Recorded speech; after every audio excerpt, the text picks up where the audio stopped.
Roblox game was stolen, some of the most popular YouTubers are being hacked, Sketch especially got his channel ruined even more, you'll see, and so much more insane news.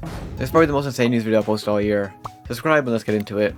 Let's start though with Roblox banning a whole genre of UGC items. So if you remember a little bit ago, Roblox just banned all guns off the catalog. Any gun items that they made, they just completely banned. And we didn't really know why, and it was kind of out of nowhere.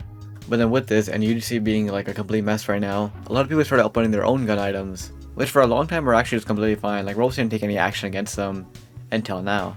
Right now, most gun UGCs are starting to get taken down, and players are getting refunded for them. I've seen posts of people just being confused on like where their gun items went, and then if they check their inboxes they got a refund for it, meaning that Roblox is just taking out the items. Like look at this insane video. It's a UGC creator who got a bunch of his items taken down and they're all guns. Or most of them are guns. But luckily, like I said, people are getting refunded, which is amazing from Roblox. To be fair, they have been pretty fair with the refunds recently, which is good to see. And I saw a lot of posts of people being confused like why they got Robux all of a sudden. So if you bought a gun item or like if you got Robux randomly, check your inbox, so you might have got a refund for it. And if you didn't get a refund yet or you still have a gun item, it'll probably get taken down soon, to be honest. So yeah, kind of weird. I can see why, but at the same time it is kind of weird how they're removing all these items. But I guess it makes sense since they removed like their own gun items before. So obviously if they remove their own gun items, why would they let other people have gun items? It is what it is, I guess. But anyways, next some Roblox Bloxy Awards or Innovation Awards are actually back. This time the voting is a bit different. They're actually letting us choose like the nominees or whatever. And then I assume the 4 popular ones from like the nominated ones get back into another vote where we can vote for the finalists or the winner. Which is really good actually, and a really good idea from Roblox. Because in the past like 2 years now, we've seen them make horrible decisions and really controversial decisions. Like putting LankyBox for Video Star of the Year or whatever. So the fact they're taking a step back and letting us actually put the nominees is a great sign actually from Roblox. A really rare dub. If you're curious what we can nominate, here's a page. So it's Best New Experience, Best Creative Direction, Best Immersive Environment, Best Collaboration, Best Use of Tech, Best Use of Audio and Voice, Best Use of Fashion, Best Item, Best Limited, People's Choice, Best Studio, Best New Video Star, and Best Video Star. Overall, some pretty cool stuff, and all we have to do is put the link of it. And I also like how they like separated some categories. Like instead of just Best Video Star, they did Best New Video Star and Current Video Stars just in general, which is really good. Overall, though, this is actually really good from Roblox. More community involvement, better like selections it seems like. Obviously with it being Roblox, some people will still be mad that like the person didn't vote for get in, but it's probably the best direction in my opinion. The one thing I'm curious about though is I wonder if they rig it in some way. Like imagine when the popular option is something that they don't like, and something that they don't want to promote. Will they just pretend like it didn't happen or pretend like people didn't vote for it? That's one thing I'm curious about. If this is 100% whatever the community says, then that's pretty cool. With the exception to like people trolling or whatever. But if Roblox rigs it like behind the scenes, then that's kind of messed up. Because I know for some games it's actually how it works. You say we get a vote, but behind the scenes they're pulling some strings, and like it doesn't actually matter. Hope Roblox doesn't do that, but I guess we'll find out.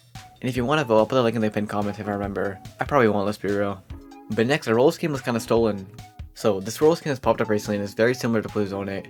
It's kind of exploded in popularity recently. It's in a foreign language and it roughly translates to Donate Me Robux. And the games are doing pretty well. Like it has a few thousand active and like overall has like over 1 million visits. I remember I checked this game out a little bit ago because I wanted to cover it for a video. And it had like 700,000 visits and now it's over 1 million. So the game is doing very well right now.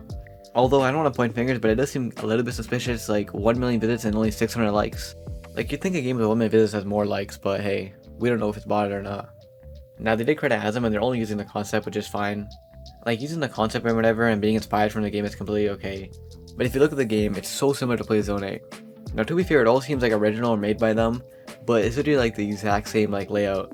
Like the fountain in the middle, how hands are set up, everything like that is the same. But the design itself is different. Now I know Hasm only cares about if people actually like steal his assets, so I'm assuming like he might be okay with this. Which to be fair, like they aren't using any Hasm's assets or whatever, it seems like they made all this themselves, or maybe they're stealing it from someone else, I don't know.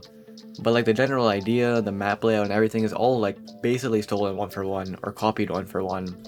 Do you guys think this is stealing, or do you guys think this is fair? Let me know in the comments. If you're using the concept and put your own twist on it, I think that's fine. Like Starving Artist for example. That's a great example of like using the concept in a unique way. But this is literally copying everything and just like making it look a bit different. Let me know your take on it, I'm pretty curious. And next with YouTuber getting their account deleted fully. So Mr. Busha tweeted saying, "You gotta be kidding me, bro." And as we can see, his account was straight up deleted, and he's in the STAR program too, which is insane. What's even crazier is this wasn't the first time. He said this is the second time it's happened. And on top of that, this game was made over a year ago, he said. So I don't know why all of a sudden Roblox decided it's a problem and decided to ban him. It's pretty weird. And it's not just him, like recently I've seen other YouTubers like Lana, who's also in the STAR program, getting like banned for stuff that they uploaded like months ago. But for most other people, it's been like a 3-day ban or whatever. It's nothing too bad. But a straight up account deletion, I feel like is pretty harsh. Like, I don't think the game was even bad or anything, or like broke TOS that heavily that an account should be deleted. Like, maybe a 3-day ban or even a warning would have been fair, but a whole account deletion is pretty insane. And also the fact that they're banning their own strikers unfairly is just like, what more do we expect? And well, next, so many popular roast YouTubers just got hacked. Like, we see YouTubers get hacked from time to time, but this is like the most I've seen all at once. It's pretty insane. I'm just gonna read out the tweet. A lot of the pals that sub channels were all hacked today all at once. Sub's channel was hacked, Sub and Fletch's channel was hacked, the pals, Coral, and Sketch. All of them lost their channel to the same scammer, seems like. Because what happened was they all got hacked, all the videos got taken down, and then they were all renamed to SpaceX and started a scam livestream. And because of how popular these people are, a lot of livestreams had like thousands of people watching. And also, the fact that Coral got hacked is just like crazy. And well, if you guys know with Coral, he quit YouTube a long time ago because of drama. And since he's not active with his YouTube channel anymore, he did try getting it back, obviously. So because of the scam livestream, YouTube still deleted his channel. If he does reactivate it though, that'll be pretty interesting. Because then that's kind of like a sign of like he's still like aware of what's going on. But I feel like he definitely is just done with YouTube. Like, we knew that, and I don't think he's like checking on it or whatever. I don't even think he would care if it's deleted, to be honest. I mean, you never know, maybe he cares and he'll get it back. Because I think if he really wanted to, he can appeal it in some way or get in contact with them in some way. Because he only got terminated because he thought it was a scam livestream. If he just told him he got hacked and whatever, he can probably get it back, but I don't know if he cares. So far though, it seems like Sub's main channel is back, the group channel he has with him is not back. They said they're working on the pals to come back, and Sketch's channel is back up. But something happened to him, I'll say in a second. But overall, it's just insane like how many popular YouTubers got hit at the same time. I know they're all like the pals, so they have to be associated in some way. Like, how did they get them all at once? Maybe they share like the same agent or like brand manager or whatever, I don't know. But usually how these scams happen is like through scam sponsor emails. A fake sponsor would email you being like, click on this link for a sponsorship or whatever. And then if you click on that link, it just hijacks your YouTube channel. They get all your data and whatever. Anyways, like I said, Sketch got his channel back, but something got ruined.